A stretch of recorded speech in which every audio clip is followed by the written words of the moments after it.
What is the output of given code?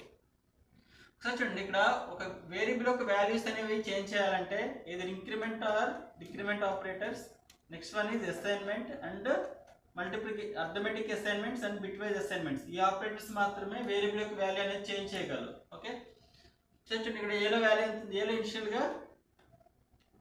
ఏలో ఇనిషియల్గా garbage value ఉంటుంది. సో నెక్స్ట్ ఈ స్టేట్మెంట్ ఎగ్జిక్యూట్ అవుతుంది. ఏలోకి వాల్యూ ఎంత వస్తుంది? 1. నెక్స్ట్ సో చూడండి, ఈ స్టేట్మెంట్లో ఇది ఏ ప్లస్ ప్లస్, ఇది పోస్ట్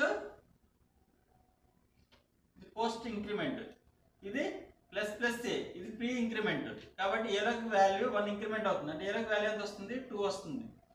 ఎప్పుడైతే కంట్రోల్ అనేది నాకు ఏలో వాల్యూ ఎంత ఉంది? 2. ఇక్కడ 2 ఉంది. ఇక్కడ కూడా ఎంత రీప్లేస్ అవుతుంది? 2. 2 into 2 అంటే ఎంత value?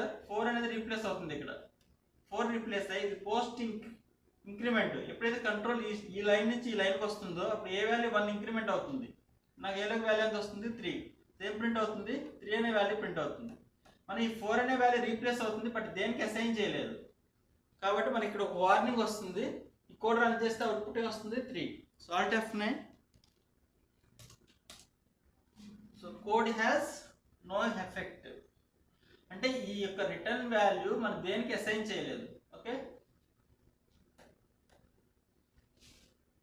Control F9, Alt F5.